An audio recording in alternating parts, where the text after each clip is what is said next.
Iran युद्ध और महंगाई जैसे अनिश्चितता के माहौल में अमूमन सोना और चांदी की कीमतों में तेजी देखी जाती है, लेकिन इस बार ऐसा नहीं हो रहा है। उल्टे कीमतों में कुछ हद तक गिरावट आई है। गोल्ड मल्टी कमोडिटी एक्सचेंज यानी एमसीएक्स अपने 2 मार्च के हाई लेवल से फिलहाल करीब 5% नीचे है।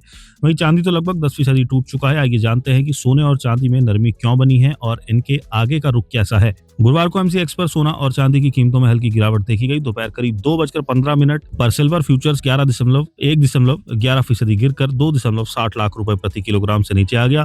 वहीं गोल्ड फ्यूचर्स करीब 0.13% गिरकर 10 ग्राम के लिए 1,61,426 रुपए पर ट्रेड कर रहा था। अंतर्राष्ट्रीय बाजार में स्पॉट गोल्ड की कीमत लगभग $5,163.90 प्रति औंस के आसपास स्थिर रही। वहीं कॉमेक्स पर सिल्वर पहले $81 प्रति औंस तक गिर गया था, लेकिन बाद में कुछ नुकसान की भरपाई करते हुए $82.71 प्रति औंस तक पहुंच गई। किन 5 कारणों से गिरा सोना और चांदी? पहला, मजबूत डॉलर। सोना और चांदी अंतर्राष्ट्रीय बाजारों में डॉलर में ट्रेड होते हैं। जब डॉलर मजबूत होता है तो दूसरी करेंसी वाले निवेशकों के लिए गोल्ड सिल्वर महंगे हो जाते हैं, जिससे डिमांड घट जाती है, कीमतें गिरती हैं।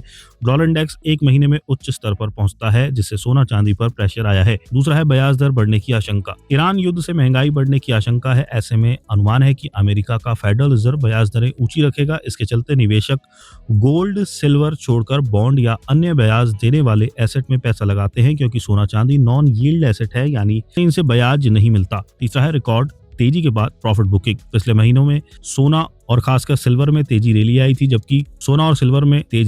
जबकि कीमतें रिकॉर्ड स्तर पर पहुंच गई थी। बड़े निवेशक मुनाफा निकालते हैं, इससे कीमतें गिरती हैं या फिर कुछ समय के लिए सीमित दायरे में ठहर जाती हैं।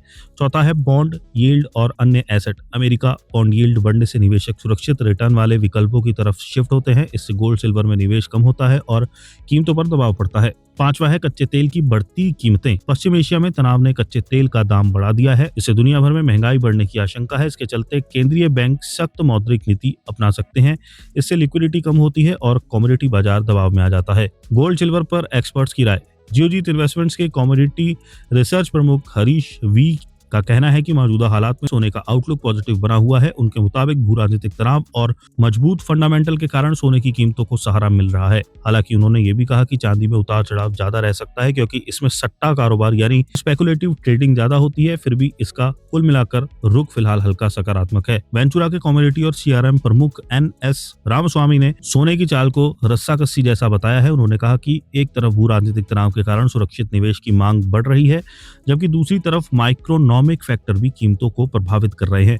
अगर संभावित सप्लाई दिक्कतों के कारण कच्चे तेल की कीमतें बढ़ती है तो महंगाई बढ़ सकती है और रियल यील्ड ऊपर जा सकती है। आमतौर पर इससे सोने जैसे ऐसे एसेट पर दबाव आता है जिनसे ब्याज नहीं मिलता, लेकिन दूसरी ओर कुछ फैक्टर सोने को सहारा भी दे रहे हैं। इनमें अमेरिका का बढ़ता राजकोषीय घाटा और केंद्रीय बैंकों की ओर से सोने की लगातार खरीदारी शामिल है।